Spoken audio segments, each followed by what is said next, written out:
That's the time that was noticed and posted for our work session. It's Wednesday, May the 3rd, 2023. We're in the Board of Supervisors Executive Conference Room, Melody Lane, Bisbee. Any item on this agenda is open for discussion, and we begin with the roll call. District 1. District 1. District 2, Supervisor English is present. District 3. See that Supervisor Judd is. Okay, I'm here. Thank you. And I believe Supervisor Crosby is on. Is that correct, Mr. Maddox? That is correct. He is on telephonically. Okay. So I guess the record would show that we have 2 who are telephonic and 1 in person at this meeting today. Members of the public may also attend this meeting by Microsoft Teams computer or mobile app, or by phone by calling 602-609-7513 or 888-680-6714, conference ID 328-667-648#. If you have trouble accessing this meeting remotely, call 520-432-9200 for direction. Work sessions are a time for county staff to inform and discuss agenda items with the Board of Supervisors, and public comments will not be taken. Introductions for work sessions, in order to have a complete record, should tell the person's name before they begin to speak and their title.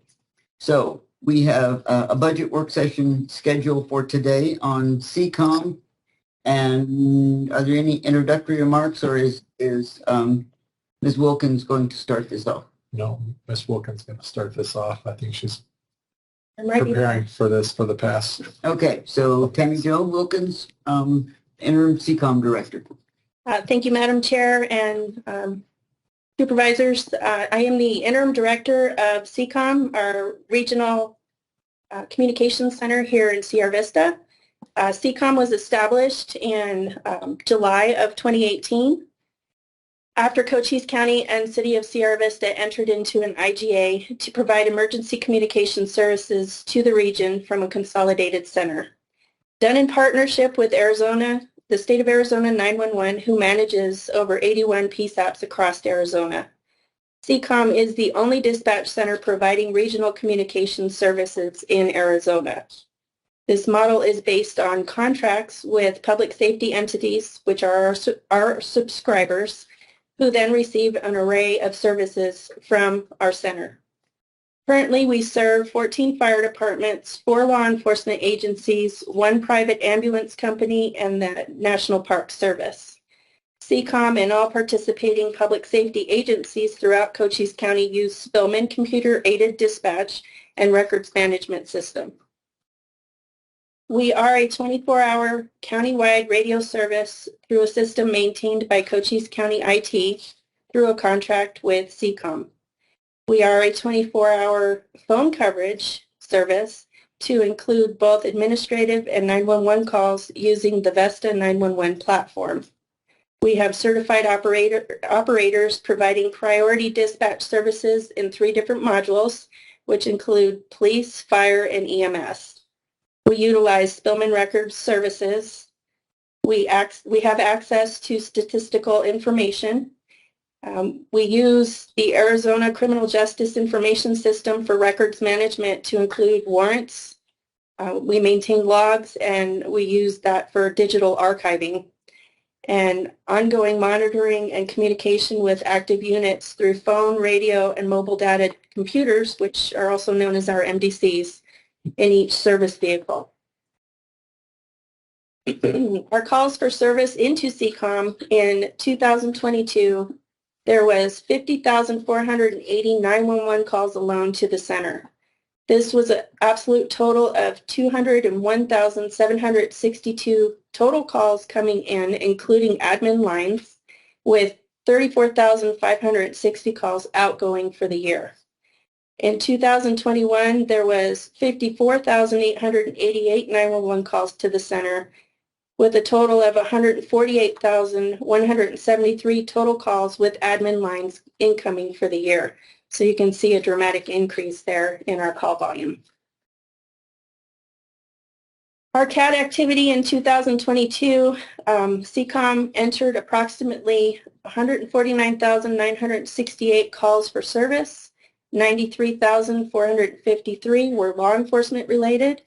3,890 were for fire, and 18,425 were for EMS.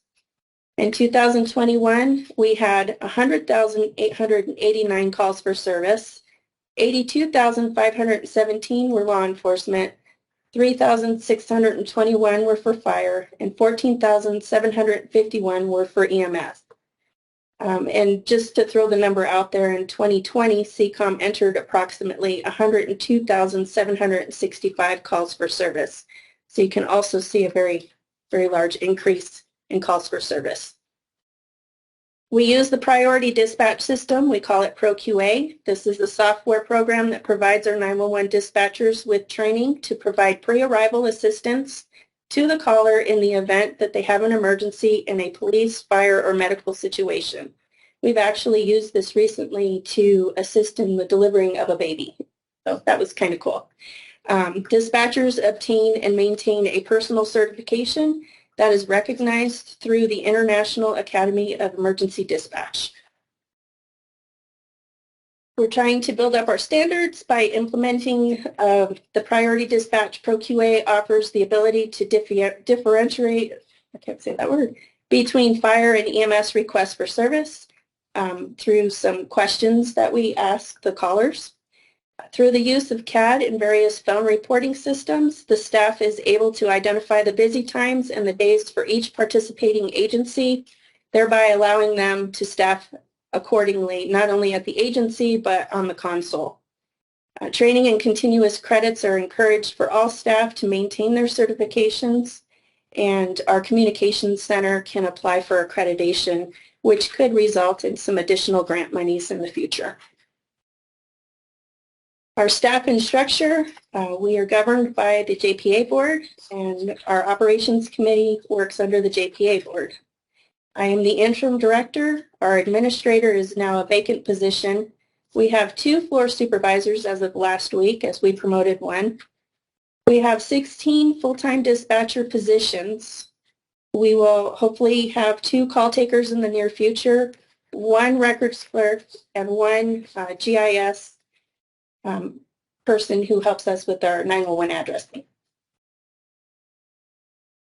Accomplishments to date, and to date for me is since February 14th of 23, I transitioned into the director position while doing the administrator duties as well. And I reassigned the administrator duties to myself and to a floor supervisor. We located and made contacts, catching up on all billing. We hired a 2nd floor supervisor. We applied for the 911 grant for next fiscal year. We're working on rebuilding important partnerships across the county. We're addressing immediately within 24 hours complaints and staff concerns. We've caught up and we're working towards the next gen 911 upgrade, which is going to occur summer of 23 in partnership with the state 911 office. We're building trainer plans in-house to address the number of new trainees that we do have. And we're rebuilding the internal staffing plan, making adjustments and preparing for Wilcox and Bisbee PSAPs to switch over full-time to SEACOM as of July 1st. We're also working on MOUs with all of these agencies. Under the IGA, the City of Sierra Vista is the fiscal agent. Principals are City of Sierra Vista and Cochise County. Partner is Huachuca City, and we have 16 subscribers. Cochise County owns the building at 1728 Paseo San Luis and controls the radio and IT functions. And the City of Sierra Vista manages the employees and is responsible for the budget, finance, procurement, media, and personnel issues. All employees are City of Sierra Vista employees, and City of Sierra Vista takes care of all of the associated benefits. This next page is our fiscal year 24 revenue contributions. This is an example of what all of our partner agencies will be contributing to our budget for next fiscal year. Am I explaining that correctly? Okay. with a grand total of $2,759,518. You didn't mention Fort Huachuca was a subscriber, so you're getting money from them for what? Hosting their IT equipment, their backup stuff. We host for them. The IT backbone falls under us. Our budget breakdown by category, and on this slide, we've got the fiscal year 23 approved and the fiscal year 24 requested. You'll see the differences in the requests and what was approved. We've tried to make some adjustments to accommodate for the fact that inflation is getting us in a lot of areas. In addition to, we're working on personnel with some reassignments and reclassifications in hopes to save quite a bit of funding there. We did a reduction in our travel and training. The rest of it kind of explains for itself. So what's professional services? That's everything from legal to our behavioral health services for recruitment and all recruitment. the backgrounds and pre-employment services. Can you introduce yourself just for the... I'm sorry, Jennifer Delahaye. I'm the budget officer for the city of Sierra Vista. Did you get that, Tim? She's quiet. I did. Okay. So with that, any questions? Ms. Judd, do you have questions? I just noticed that your the money that you need to pay your people is a little bit less, and that's because do you not intend to to hire an administrator? Just continue as you're going. We're hoping. Thank you for the question. We're hoping to reclassify the administrator to a communications manager, which comes in at a lower rate of pay. Okay, and you already have her working, so that's good. That's how it is, right? Because you do have those two helping you now. Okay, I understand now. That's why it went down, and that's saving where you can so that you can have enough money to do what you have to do. Yes. Your budget looks really good to me. So thank you. Thank you. It looks good to cut down on travel and training, but training in particular, isn't this a high training position? Yes, it job? is. Yes, it is. So the travel and training budget was mostly slated for out of town, out of state conferences. And because we haven't had the staff, we haven't been using it. So reduction in this makes sense.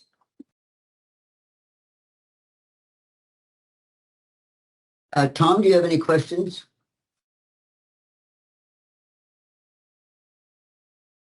Tom, we can't hear you.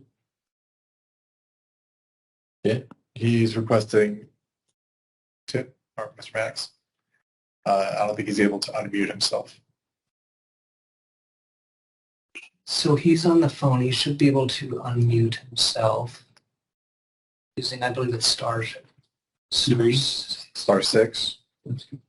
Well, Supervisor Crosby, if you can hear us, you can unmute yourself by pressing star 6. Testing. Okay, we can hear you now. Do you have questions, Tom? Okay. Yes, indeed. I want Ms. Wilkins to know that I saw all the PowerPoint presentation, and I appreciate all the work that went into that. The question that I have is that you mentioned 16 dispatcher positions, and I wondered how many of those were currently filled. I assume that not all of those are currently filled.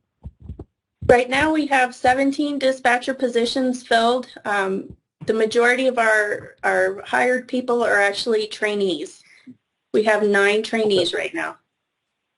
Okay, thank you very much. I wanted to add, since you mentioned the problem that we're all going to see as inflation, I would like to note that the inflation adjustment is automatic coming from property valuation, not the tax rate.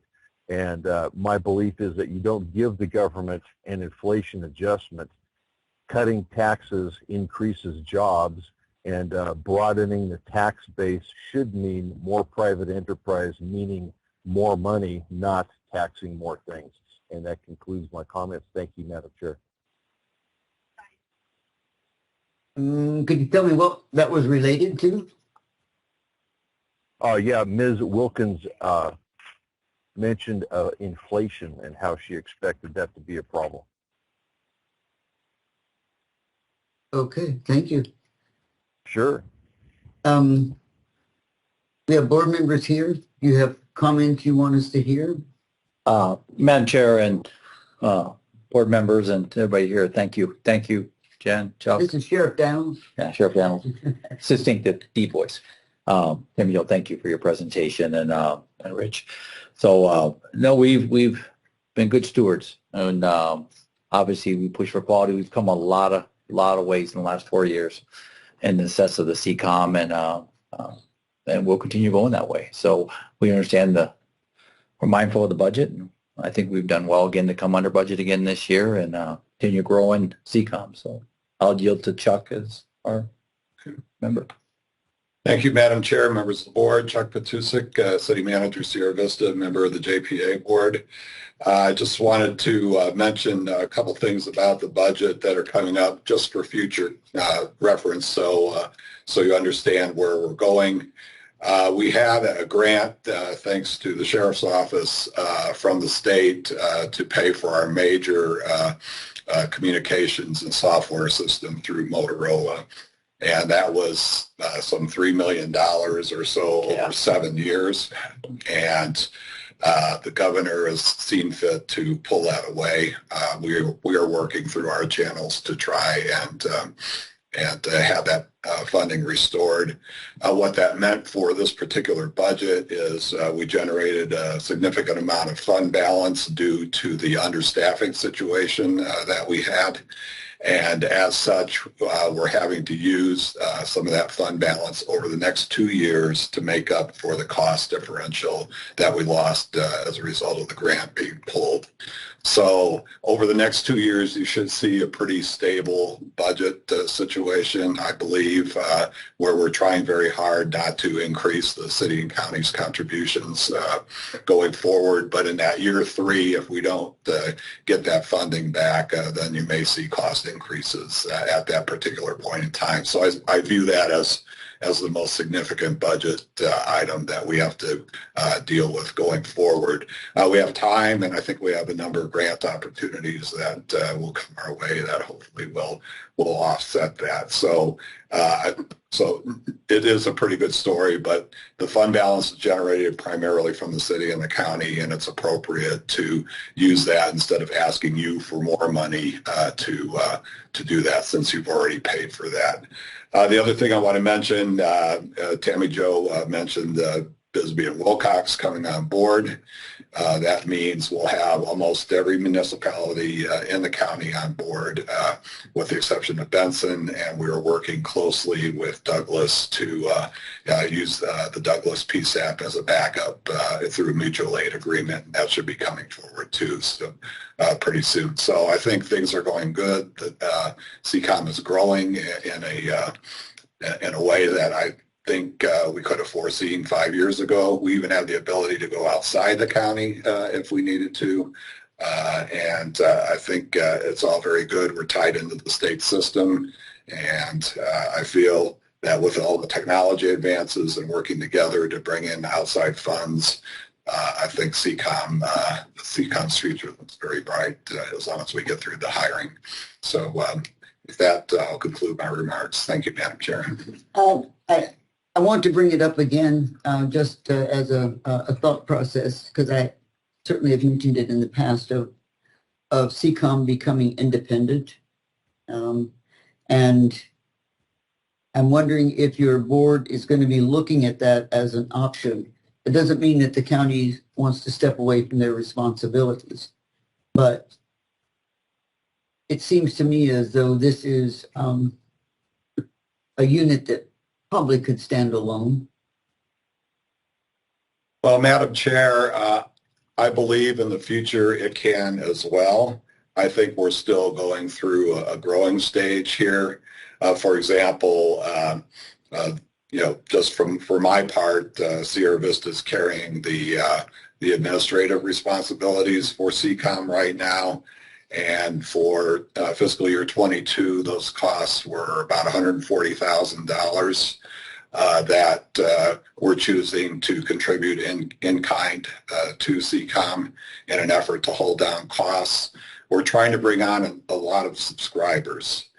Many of them are small communities, small fire districts who really can't afford a steep cost associated with providing these services and trying to get them across the county. I know the sheriff's office and the county are also providing some in-kind services as well.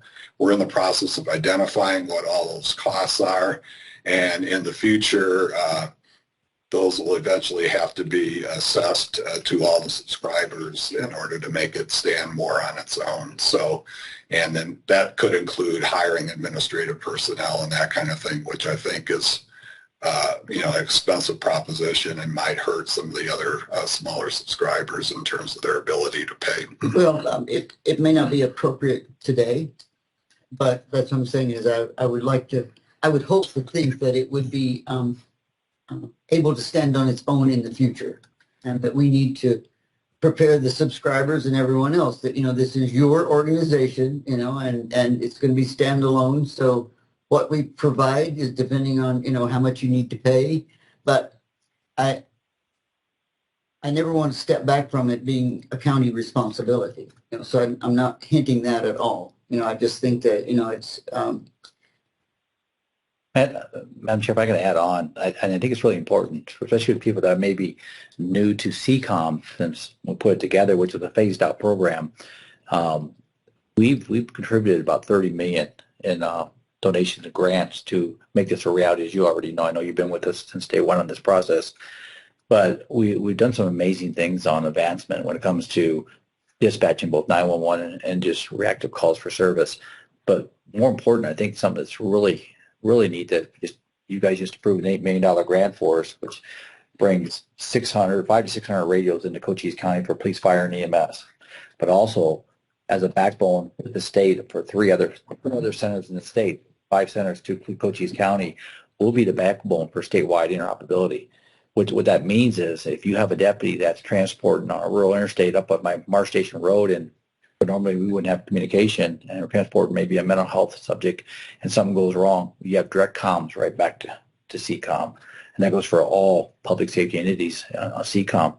Or you could be in Flagstaff, come up on an accident. So that's something I've never seen in my 39 years of law enforcement. So this is impressive growth. Has there been growing pains? Chuck and I both would agree on that.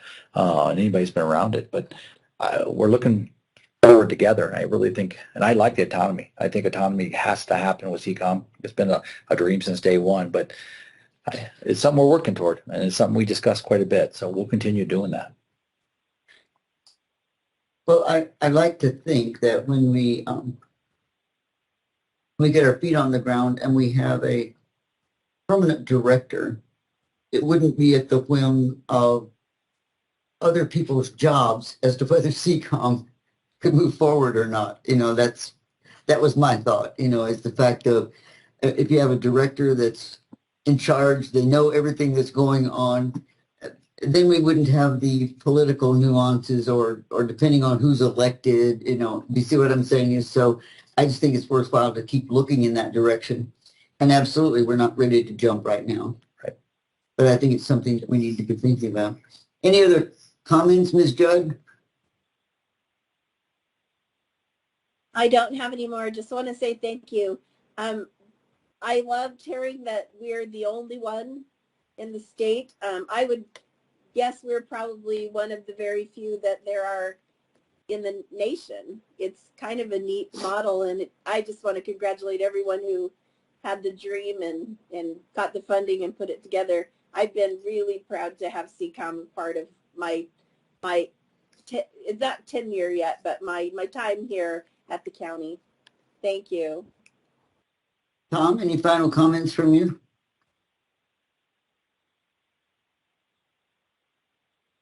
Star 6, Tom.